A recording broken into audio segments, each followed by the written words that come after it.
Welcome, climate viewers. My name is Jim Lee from ClimateViewer News. It's January 2nd, 2018, and Happy New Year. We are going to have an epic 2018, and I'm going to start it next Monday when I fly out to Austin, Texas, to the 21st Conference on Planned and Inadvertent Weather Modification. I am extremely excited about this trip. I want to thank everybody who has supported me. Over 97 people have donated to this GoFundMe. Man, you get by with a little help from your friends, and I love you, climate viewers, man. You guys are always there for me. So I am going to Austin Monday. I can barely wait to get there. Gonna go to the conference where all of the geoengineers and cloud seeding scientists of the world are going to be meeting at the American Meteorological Society's 98th annual meeting. And I'm going to walk the exhibition floor where we're going to talk to people like the spokespeople from Raytheon and Lockheed Martin, and we'll talk about radars. But my goodness, I'm excited about this trip, and guys, I really appreciate your support. As a Southern gentleman, it's not in my nature to ask for help. You guys know that I've only done this a couple times, and my nerves have gotten the better of me over the last 2 months. But I'm, locked and loaded. It's kind of like when you climb into a roller coaster and the bar comes down, and that you get the metaphor. Anyway, so this is a thing. It is happening. I appreciate your support. Now, what was kind of hidden under the veil was that I am creating a film. And you guys have heard me hint at making a documentary for quite some time. My material has been used in several documentaries thus far, but I have yet to create my own. So that is hopefully my goal. At this trip, we're going to be filming a lot, and I've got an Emmy Award-winning documentarian coming with me, and we're going to put together something special for you guys. So I hope you guys will check it out. So on ClimateViewer.com right here, at the top of the geoengineering section, is the Environmental Modification Accountability Act. Now, before I go into my solution to the geoengineering and weather warfare problem, I'd like to point out that I emailed this to the top 2 geoengineers on the planet, Ken Caldera and David Keith. And you couldn't have gotten a more stark comparison of responses. And this is shocking. So it's kind of a preview of what's going to happen when I get to Austin. I'm very excited about it, as you can tell. Ken Caldera was kind of like, man, Jim, similar to what he said to me in 2012 when we first met and I broke his cojones the first time. Jim, I think you're chasing a straw man. He basically said, weather warfare is not a thing. I'm busy doing real stuff. David Keith, much to my surprise, said not only is it a good idea, but he took it a step further and said, why only 48 hours? And I will be happy to lobby on behalf of this. So this is going to get real interesting. At climateviewer.com/nmod, you can read my solution to the zero accountability, zero transparency world of weather modification, climate engineering, climate intervention, geoengineering, cloud seeding, ionospheric heating, cloud ionization, steer in lightning bolts, all of it. Same time. And I've been thinking about this for 7 years. So this is not something I take lightly. For those who are familiar with my work, at climateviewer.com/geoengineering, You can see an older version of it was at the bottom of the page. I called it the clarity clause. Used to be at the bottom of my geoengineering page, but people really didn't like the name, I think. Like, what, like Santa Claus? No, it's illegal. Never mind. But regardless, new name, new year, new goals, gonna meet them. Shout out to the chat room, Lori Armstrong. Thank you for the tweets earlier, honey, and I appreciate you. You're always good to me. I want to mention you first there. Free OK, new person in the chat room. What's up, James White? Appreciate you. Got a lot of nerves, guys. Got a lot going through my head. Got a lot of planning going on. Got a lot of work to do. And it's going to be a lot of work when I get there because all work and no play never made me lose it. Anyway, so the Environmental Modification Accountability Act, I put together a slideshow. And we're going to go through this. Oh, rude. Let's put it back to the beginning. Pretty fun. Got this little laser pointer thing. Google Slides. Love it. Hate it or love it, the underdog's on top. I swear to God, Google's got sexy code. So I made a PowerPoint. If you don't want to see the Google Slide thing, download the PowerPoint right here directly from my website, or you can get it from Google Slides right here. But you are free to do whatever the heck you want with this as long as you don't change what's in it. Please send it to your congressman, put it on your web page, download it, email it, print it, whatever you want to do. Go present it yourself. I don't care. But please don't modify it because it's important. But that being said, I'm giving this away because this is not about anything but the solution. And I've already emailed it to quite a few geoengineering scientists, as I mentioned earlier. So on this page also is, of course, some of the friendly faces that I was talking about earlier. If you don't know who these names, you probably should. But over here was the first guy I mentioned, Ken Caldera. He hails from Lawrence Livermore National Labs and frequents Carnegie. And then over on the other side, you got David Keith. And in between is Alan Robach. He's the guy that talked to the CIA, who was like, yo, man, if Russia was messing with our weather, would we know it? And Ben Kravitz is the guy who talks about rainfall a lot and how geoengineering is going to change it. Basically, geoengineering under their proposals will drastically change rainfall on a worldwide basis and more than likely dry up the southern hemisphere. And down here, you can see who's paying for all the geoengineering. Great little infographic I threw together based on some fun stuff. Oh my gosh, I have zoomed myself to oblivion. And then over here is a great graphic by my friend Dominic Marama with some historical figures from the history of weather modification at weathermodificationhistory.com. The sickest website on the internet. So 21st Conference on Planet Inadvertent Weather Modification. I'm going to go down there and I'm going to pitch this, which is another infographic I created. Ionospheric heaters, sounding rockets. And let's make that thing the right size. Sounding rockets, satellites, lasers, cloud seeding, cloud ionizers, stratospheric aerosol injection, aka solar radiation management, aka geoengineering. Number 8, ship tracks, contrail induced cirrus, aka chemtrails, aka plane farts. And number 10, water vapor pollution. You get the picture. So these are all the 10 technologies that anybody at any time, anywhere in the world could decide to do weather warfare. Any one of these could be used to harm another individual using our own planet's weather and atmosphere. Geophysical warfare, environmental modification, many terms for this. Most people call it weather warfare. So weather warfare 101 is you got to know your history. And the only way to do that is to come over to weathermodificationhistory.com. Cha-ching.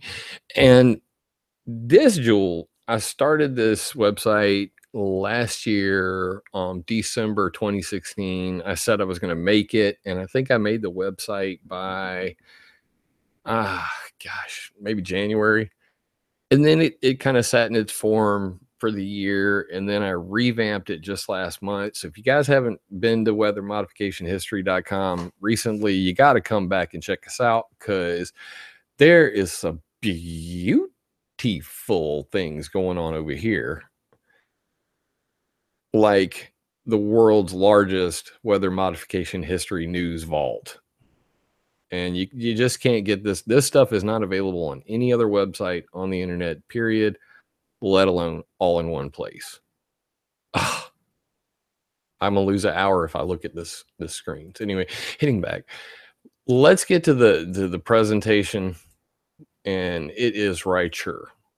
Technologies, history, all rolled into one. What does it mean? I have a solution. This is my solution. I have talked to every individual in the chemtrail community personally. I mean, that's a really big statement. Everybody who runs a website or has a huge YouTube following, the talking heads of the industry, as you would put it, I have, a rapport with them at the very least. I have tried to incorporate all of their ideas into this solution. So I'm trying to not exclude anybody, and I'm trying to make sure that we cover our butts legally. We don't shoot too far so that we don't actually get a solution, and that our solution will hold up in court afterwards. And this one meets all of those marks. Trust me, I have crossed my I's and dotted my T's. So this is chalkboard time, everybody. Class is now in session. The Environmental Modification Accountability Act is an addendum to something called NMOD. If you guys have never heard of NMOD, there was a ban on weather warfare in 1978. And it was signed at the United Nations. It's a treaty that basically says you may not use weather modification for hostile purposes. Hostile is underlined. If we want to get technical, it says military or hostile. So the military has no damn business doing weather. I'm going to get on a tangent.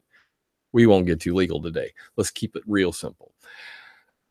The United Nations ban on hostile environmental modification techniques, signed 1978. This law makes weather modification, geoengineering, ionospheric heating, and spraying chemicals like defoliants illegal only if the intent is hostile. Problem with that, even though it was banned in 1978, weather warfare is undetectable. How do we know this? Guy I was showing you earlier, Alan Robach, dude with the glasses. When the United States CIA became concerned about Russia tampering with American weather in 2015, they called Alan Robach and asked, would we know? And he stated, probably would. We probably would. The problem with that is that earlier in 2015, at the last weather modification conference, the same weather modification conference I'm going to, had one at the 20th conference, Diane Seidel from NOAA said, we cannot tell the difference between natural and man-made clouds. And I know a lot of you guys in the audience are going to go, WTF, but hear me out. So once a linear contrail fans out and it becomes another cloud, some people call it persistent contrails. Some people just want to call it persistent spreading contrails. Other people call them chemtrails, and you call it a chemtrail if it's straight or fanned out, you don't care. And, that's what I generally do. That's what me and my daughter do most of the time. But regardless of what you call it, to the scientific community, once a linear contrail spreads out, it becomes indistinguishable from background cirrus clouds. Therefore, they are cirrus clouds. So the problem is, once you've hazed an entire sky, how do you find which plane, or let alone which hundreds, let alone thousands of planes created that mass of clouds? Very complicated. So in order to do that, you would need many, many sensors. And we're going to get into that in just a second. So we demand transparency and accountability from the rainmakers, climate changers, and weather warriors. Reason why? Because in MOD, it's illegal to do weather warfare. So why bitch and why complain about, you know, weather warfare? If it is illegal, then we should have a way to tell. Weather warfare major players. In case you don't know, the United States is not the only one capable of doing weather modification. Russia actually has, I would almost say, a technological edge on the ionospheric heating end because they were doing it before us. In fact, at the Chernobyl meltdown was more than likely linked to the fact that it was less than 7 miles away from the Russian woodpecker. And the Russian woodpecker was blamed for doing weather modification over the United States in the early 80s when we were in a Star Wars with Ronald Reagan. Anyway, we won't get into too much history. In China, these guys modify the weather right out in the open. It is not even a secret. And of course, it is the government, the military running that show. So, moving along. Once again, we've already seen this. It's the 10 technologies. I'm going to print this out so that whenever I walk up to a guy who's a meteorologist and he's like, weather modification isn't even a thing, dude. I'm going to like flip my infographic out and go, really? It's going to be epic. And of course, I am Jim Lee. I help people understand complex ideas by creating maps, timelines, articles, and lectures. You can find me at ClimateViewer. Cha-ching. I want to help you understand the problem, how we can determine an individual organization is engaged in hostile actions if they are not required to explain their intentions or give public notice before experimenting in our skies. The verification, how can we catch NMOD violators without the proper tools to do so? If we catch violators, who enforces sanctions penalties? I mean, hell, is the United States going to, sanction itself? Moving along. So here's an infographic I made on that. We're going to go past that. So part one, transparency. This is our solution. To be hostile or not to be. A worldwide weather modification registry. So this is similar to what happened after NMOD. So NMOD, when the United States was busted for doing weather warfare over Vietnam, it was called Operation Popeye, Motor Pool, and Intermediary Compatriot. The CIA and let's bring that up real quick. The CIA was involved in this bad boy. So here's some photos from that. This is a actual C-130 with a JATO rack. This fires silver iodide chemicals out of here while they're up in the air shooting things. And this is an actual cloud seeding bomb with the same racks mentioned before in there. And this is from U.S. Navy China Lake cold cloud modification system. You can see all of this at weathermodificationhistory.com. And that's Jack Anderson, the man. And Senator Claiborne Pell, those two heroes disclosed Operation Popeye to the public. God bless them. And then you can see all of the newspapers. U.S. turns rain into war weapon. I should just bring these up. These are kind of big, though, and I'm broadcasting live. You can download these photos. They're gorgeous. CIA rainmaking over Laos has only indifferent results. It would be bad enough. But then you had the CIA Project Nile Blue, where they were doing rain embargo over Cuba to destroy Castro's sugar crops. Same time, 1969. So the CIA and Henry Kissinger were doing weather warfare in Cuba and Vietnam and never even told the Secretary of Defense. Let that sink in for a moment. So, history repeats itself, and those who forget it. This is why I created weathermodificationhistory.com. This is why I partnered with Dominic. Dominic found this article. Brilliant. And if you don't know who Dominic is, that's my boy. That's my boy. Canada representing. And that's me hanging out with a tree. WeatherModificationHistory.com. God, this is too much fun. I could do this all day. I don't want to make this video too long for you guys. The point being, though, that Kissinger and the CIA got with the U.S. Air Force and the U.S. Navy, and they were able to do all of this weather warfare without anybody knowing, not even the Secretary of Defense. So you can imagine what's possible today.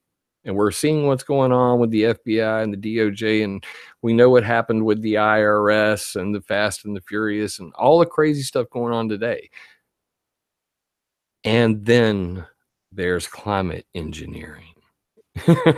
So when you see, Brennan at the Council of Foreign Relations talking about geoengineering and the CIA having a geoengineering or climate research office that they quickly shut down after funding the National Research Council report to rename climate engineering to climate intervention, it gets real weird real fast. So what happened was, after Operation Popeye, the United States was like, wait a minute, or at least the Congress and the Senate and the House of Representatives. You got to imagine this scene. I mean, it's like 60, or let's say it would be 71, really, when it's breaking in the newspapers, that's becoming a huge story. U.S. does weather warfare over Laos. And old white men, bald heads. Bob, it's true. Can we control the weather? So I can only imagine the state of shock up in DC. And immediately they went to, hey, we got to do something about this. So their first order of business was to pass something called the Weather Modification Reporting Act of 1972. And what that did was, in the United States, it required that if you were going to modify the weather, that you basically, you have to report it with a little form. Here's the actual stuff on that. I'll come down here. So here's from NOAA Week, weather modification activities to be reported, reporting regulations published, now must be reported. Boom, boom, boom. And here's the two forms. Let's bring those up for everybody home. And you can see this is an initial report on weather modification. Make it even bigger so everybody can see. And the initial report says, who's doing it, who's paying for it, and who's doing it. Very important stuff, right? And then it says, where are you doing it? Target area, size of area, control area, size of area. All right. So that's your, and then it says description of weather modification apparatus, modification agents, and their dispersal rates, the techniques employed, etc. See instructions. So this is U.S. Department of Commerce, National Oceanic and Atmospheric Administration, NOAA. So this is NOAA Form 17-4, and then there's a secondary follow-up one, okay? And it's right here. We'll go to that one. And this is the interim or final report. So when you're done, we want to know what you did. And this is the kind of semi-funny yet scary part. Months, number of days, number of modification days, check, check, check. Number of modification days for major purpose, increase rain, hail, alleviate fog, or other. Alleviate cats and dogs. No. Hours of operation, airborne versus ground. Type of agent used, silver iodide, carbon dioxide, which is CO2, which is dry ice. Take that, global warming guys. They're dumping CO2 to modify the weather. Anyway, urea, that's PP, also known as fertilizer.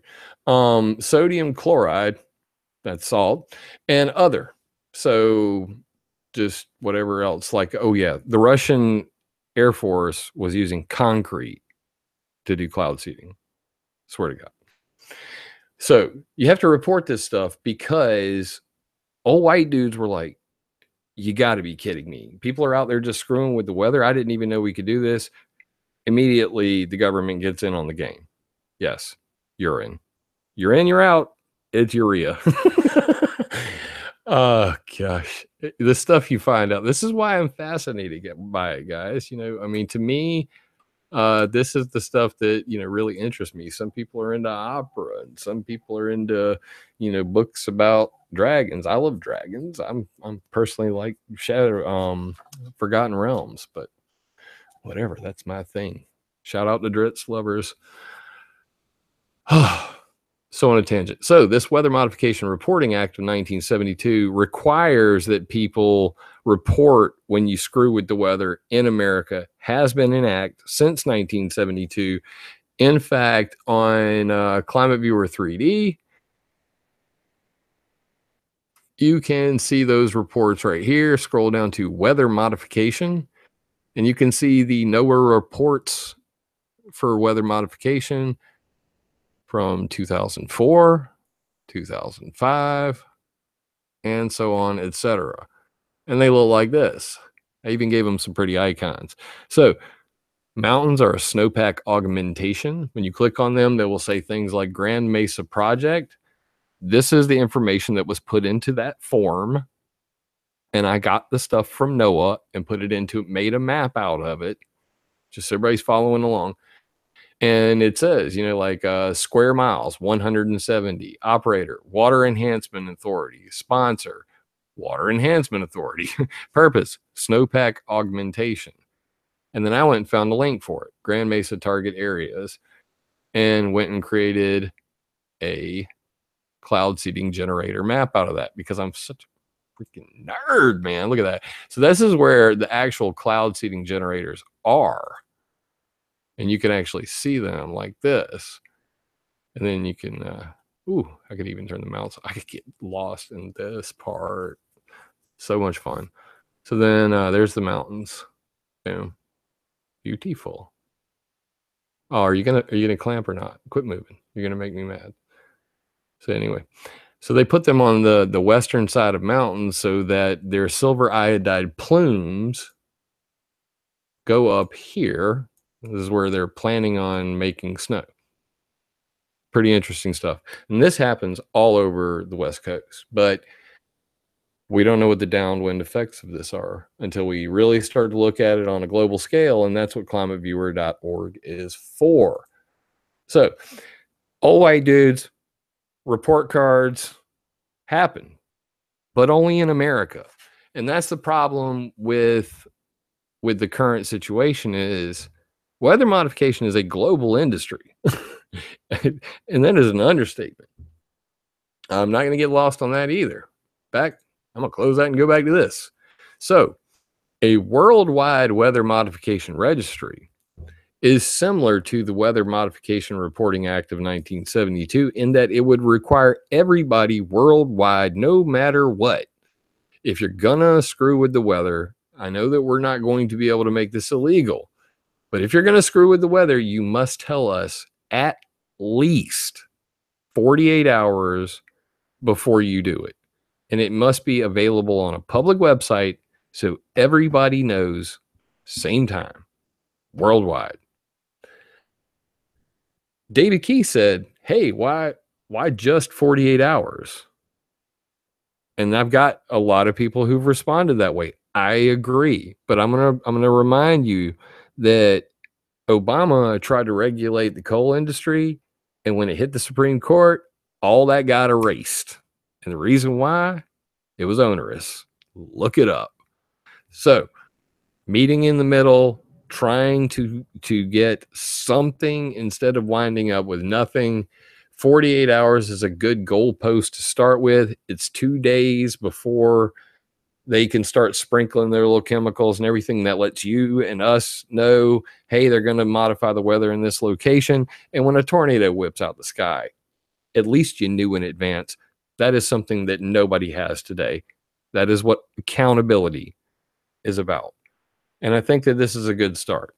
So, big registry on the internet, all atmospheric modifications, all types, anytime. You must tell us why you're doing it before you do it, period. Because the public has a right to know. It improves the accuracy of weather and climate prediction models. If you're going to go predict the weather, you might want to know where people are screwing with the weather, period. This is just fifth grade science. If you're going to perturb a system that you're trying to model and you don't know that there's somebody sticking their hand in the pool and stirring your stuff around, you guys, this is basic. All right. Examine butterfly effects of hundreds of simultaneous experiments and introduce accountability for environmental, physical, and monetary loss from both legal and clandestine weather modification. Clandestine meaning secret, government, military, none of your business, national security, X-Files. Oh, Lord. I laugh because otherwise I would cry. You understand? No fear porn zone. We laugh so that we do not cry. Fear is demoralizing. Laugh in the face of danger. If an individual or organization engages in weather modification activities without notifying the registry at least 48 hours before, you may be considered hostile. And based on the severity of what you did, you just violated InMod. Now, I said that originally I said you just violated InMod. And my wife kind of like poked me in the ribs and she's like, that's not a thing. So, because I mean, when Bubba Joe Crop Duster decides to go up and sprinkle one cloud in Texas and forgot to put his permit in, and he suddenly violated a international treaty, that's kind of onerous also. So, based on size and severity, obviously. But regardless, if we're going to throw somebody in jail or lock them up or sue them in court, we want to have some kind of at least transparency up front. Why not just ban weather modification altogether? This is the number one question I get. In fact, this was my view for the first 3 years of my activism. Ban it all, burn it, and you can't, it just, the world doesn't work that way, and bans don't work. So bans do not work. Above ground nuclear warhead testing is illegal due to the Limited Test Ban Treaty. Yet, North Korea tests nuclear warheads. Proof positive. Bans do not work. Best case, build sensors to catch bad guys. More details on that in the verification section coming up in a second. Too big to fail. I hate this slogan, but it so applies to the weather modification industry. And that's the sad truth. I mean, like, most people don't know what I know. And I've put it all out there. And I say that most people don't know what I know because y'all aren't reading any of this stuff. You just want to see the pretty pictures. So, and I know that based on statistics. 1 minute, 30 seconds on page. Oh my God. Weather modification is over a century old and is a multi-billion-dollar industry. Stock markets and insurance companies bet on weather modification, bet on weather, and ensure their bets pay off with this technology. Underline that. Water-strapped states will not give up this technology. Underline that too, unfortunately. And then the last part I would say is more of a, psychological one, but humans control. And unfortunately, it is in our nature to control everything, land, rivers, and oceans. Why would the sky be any different? Though I would much prefer no weather modification at all. Men shall dare in the name of progress. Therefore, we need transparency. So, and that is why a altogether ban on weather modification is highly unlikely. So we're going to try to move with a 48-hour notice to begin with, and we'll see what we get with after that. Because Transparency is a start. Transparency may result in public outrage or acceptance. We need to start with disclosure. Knowing is half the battle. Really think about it, guys. Verification. Trust but verify. This is the most important stuff because people lie. And people with secrets have reasons to hide them. You got to catch them. Period. So, problem, if we have a global registry of legitimate weather modification experiments and we want to catch bad actors, how do we detect clandestine military secret programs? Combine, this is the solution, combine atmospheric sensors worldwide into one super weather warfare detection system, similar to the nuclear monitoring by the CTBTO's International Monitoring System, IMS.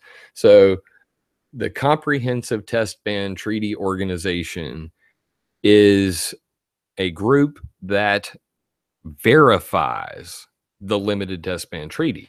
So they banned blowing up nukes. Then they made a group, and the group makes sure that people aren't violating the law. How do they do that?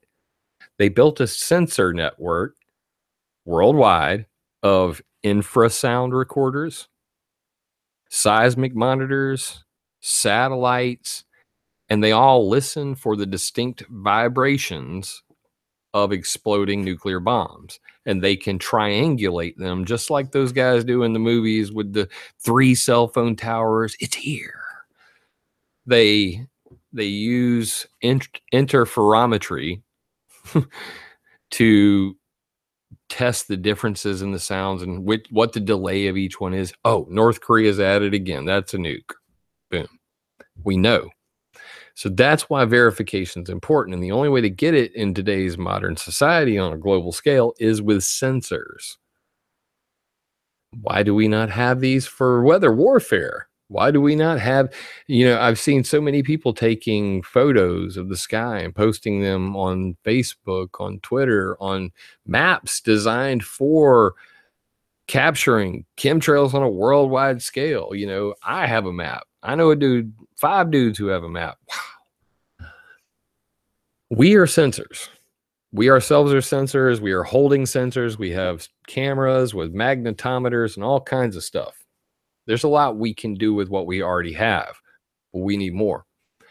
Augment that sensor network. And this is all of the government, university, apparatus connected together and open sourced.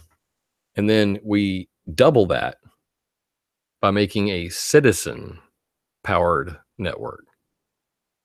We the people. This is my idea. ClimateViewer. It's a great idea. Pause for a minute while I wet my whistle.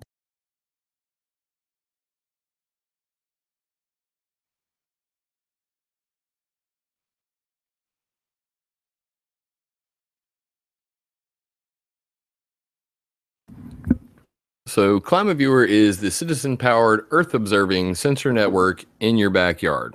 And the idea is to build a unit that can go in your backyard, test the rain. It can see the sky. It can record that and broadcast it on the internet on a map in real time, and other people watch and record it. It can test the wind. It can measure radiation. We can do electromagnetic spectrum analysis because I know some interesting things about ELF and VLF.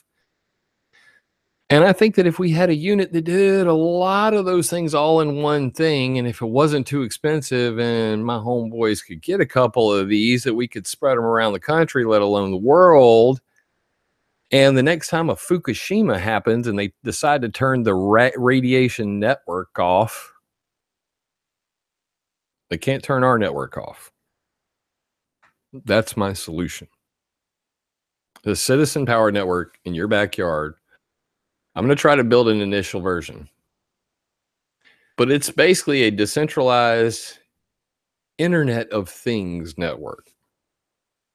IoT is like one of the biggest exploding things around right now. ClimateViewer will connect people, robots, and sensors together to display their data in many ways: graphs, timelines, maps. That's what I do. ClimateViewer is open source, and ClimateViewer will rely on something I call Natention. And Natention is something I rarely mention because Natention is something from another world. I hope that you guys will click that link and get lost for a minute in that. Just Google it. It'll blow your mind. Some of the presentations, Google Natention, look at a presentation or 5.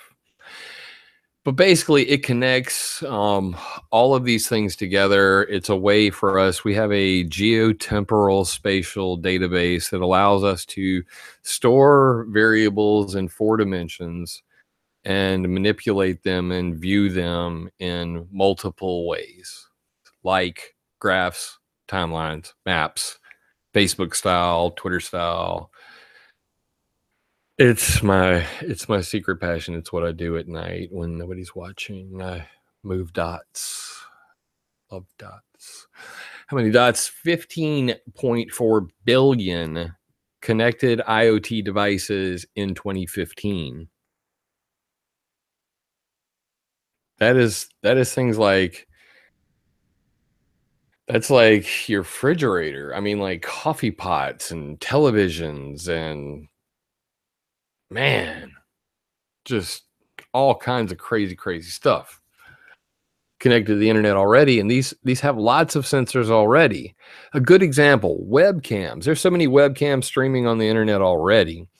I hope to gather a small army of climate viewers together, and you guys can help me gather links on that so that we can, just get all of the webcams of the world and put them up on ClimateViewer 3D. I think that'd be heck of fun, just to augment, the ones that are going to be built into ours. Yeah, civic defense. That's exactly right. Yeah, man. Don't sidetrack me, dielectric. Kick ya.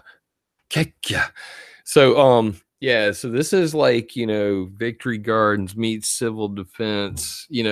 This is a way for us to know, as opposed to like getting picked on or, mocked. Oh, you're a conspiracy theorist. They'd never do that. That's what everybody says right before they end up in an oven. Ooh, very harsh.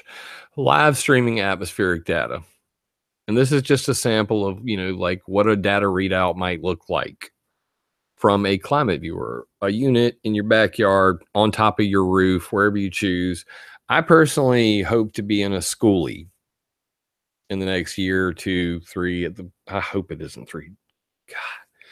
But my family's dream is to build a school bus, call it the ClimateViewer 1, and strap some atmospheric aerosol detection units on top of it and drive all over the country to polluted areas and report live on it, map it all. And my whole family loves what I do, and we're going to do it in a school bus hopefully one day. But regardless, you probably won't be driving around with one like mine, but this is going to be pretty awesome in your own backyard, because you'll be able to know, hopefully with like a gas chromatograph, multi-scan, GCMS spectrometer, something like that, that actually tells you in real time what's in your rainfall sample.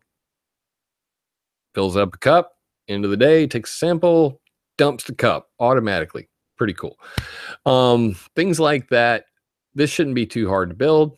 Never built one in my life, but everything I've ever tried to do, I did it right the first time. So we're going to build one of these in my backyard and hook it up to the website. And then we'll see where it goes from there. But if you build it, they will come. So my daughter wanted to build a robot anyway, and she's 8 now. So we're going to build this robot, and it's going to be a sensor network that's going to look something similar to this. Hopefully we can come up with a pretty simple like overview interface for it, so that when you're looking at the sensors, green is good, red is oh crap. Hey, your forest fires plus all this stuff equals bad air plus I think somebody's screwing with your weather. Some kind of simple that the public can understand. It's not overwhelming, but if you start clicking on the dots, you're going to get into the details and you can go all the way down to the deep statistics. So ClimateViewer sensor network benefits act as a verification regime in parallel with a separate government-backed sensor network. Trust but verify. Combat censorship of official sensor data by creating a data set with no centralized control. Because most sensors on the planet are either university or government controlled, having sensors that are outside of that control as a control, air quotes, will pretty much guarantee a much more accurate outcome when people are doing statistics, because you'll have something to compare. Hopefully that you get the point. Gather priceless observational data that will improve all atmospheric sciences, let alone catch bad guys. Prevent further loss of life from acts of terrorism. Help first responders to biological and radioactive aerosols, dirty bombs. Wouldn't that be great? I think it would. Heck, one day we may be able to get little anthrax detectors and all that, spread them everywhere, and we're all just connected up watching it in real time. It'd be sad to watch it, but at least we would know. And knowing is half the battle. Accountability for environmental, physical, and monetary loss from both legal and clandestine weather modification. And that's the purpose of it. How it works. Require notice. This is the NMOD Accountability Act. Require notice up front. Catch bad guys with sensors. No fear. That's you. This solution is available at climateviewer.com/nmod. It is free for you to download this. I hope that you guys will do just that. Look through the details, the references. There are references on the article as well about the legal ramifications of the NMOD Act, how others have called for similar changes to augment the weather warfare ban of 1978. Bring it up to modern times and make sure that it actually works. So this is a legal mechanism whereby all we have to do is take my solution up to the State Department with some support, and the State Department says we want to take this to the United Nations, and it is instantly law. 3 steps. Not all the other bull crap I'm hearing about, all the other solutions that I've heard come and go that never come to fruition. I've done my homework for 7 years. It was called the Clarity Clause for 5 years. This is a solution. David Keith just said, I'll help you support this. Dr. Renaud Richter, I'll support this. I'm going to get a list of scientists who will support this because I know what I'm talking about. More than done my homework. And this is a solution whose time has come. And if not now, when? So let's review. Weather warfare is illegal. Geoengineering is banned. Did you know that? The Convention for Biological Diversity placed a moratorium on large-scale geoengineering experiments in 2012. However, the United States did not sign this agreement. Bans do not work. So even though weather warfare is banned and geoengineering is banned, bans do not work. The only thing that matters is proof.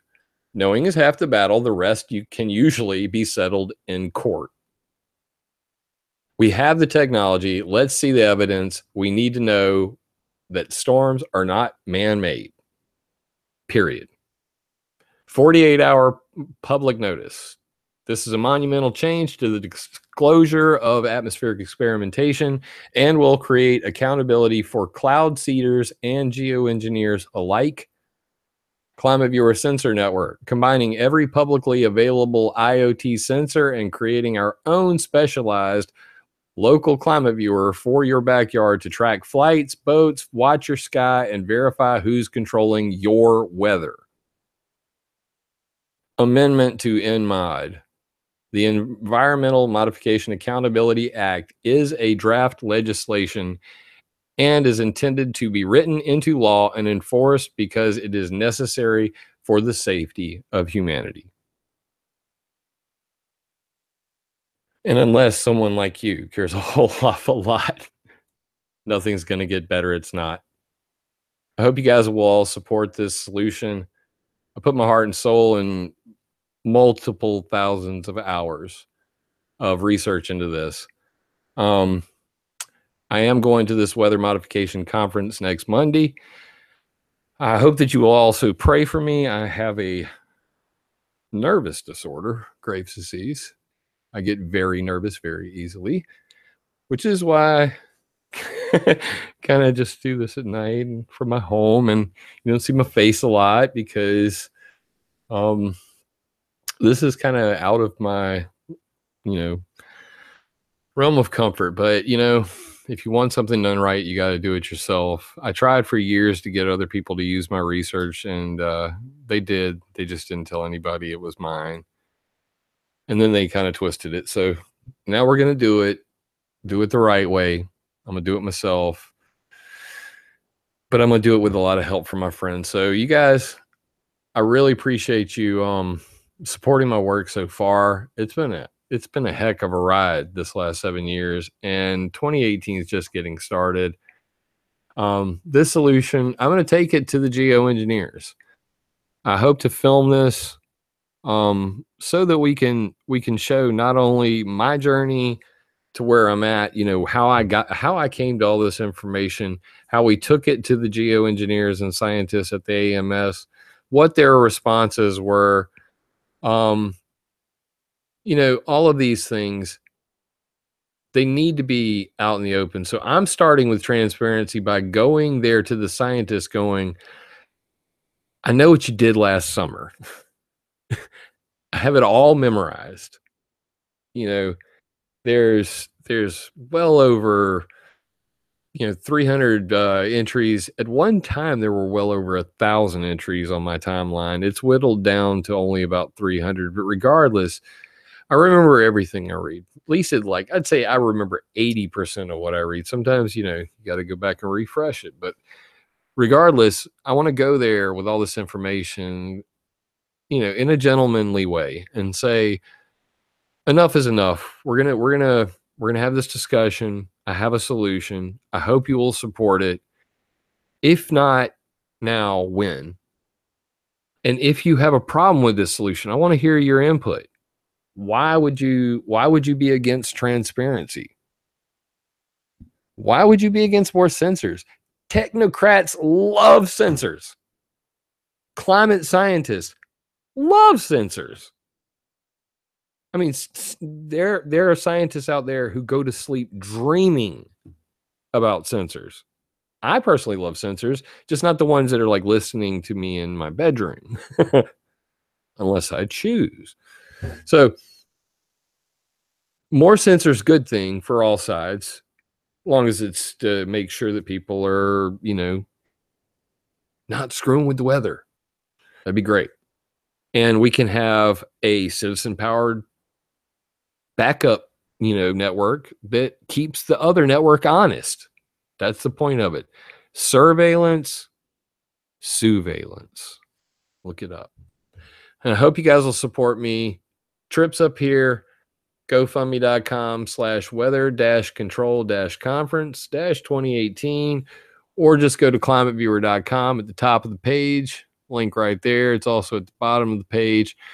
I really appreciate everybody supporting me so far. Anything you guys can do to help out, hit me up, Jim@ClimateViewer.com, and pray for me, guys. I'm going to be busier than a insert very nasty Southern euphemism down there in Austin, Texas, and I'm going to see how many little conversations we can get into and change some hearts and minds and realize that, what we're asking for, what the public wants, isn't so scary.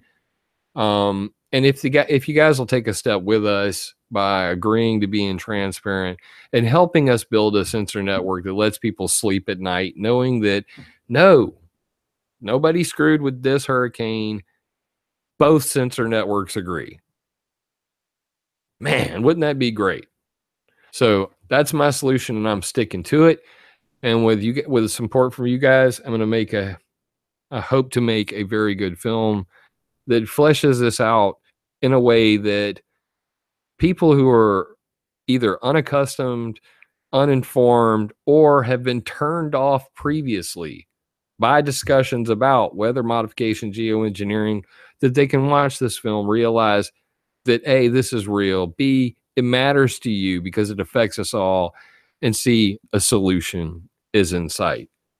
So with that, I appreciate you all watching this presentation. I have been so busy that I have tried for the last 4 days to sit down and do this, and this is the first opportunity I've had to be able to do it. So thank you for staying up late with me and watching this. I hope that you will share this video with my solution, climateviewer.com/nmod, ENMOD. And unless someone like you cares a whole awful lot, nothing is going to get better. It's not.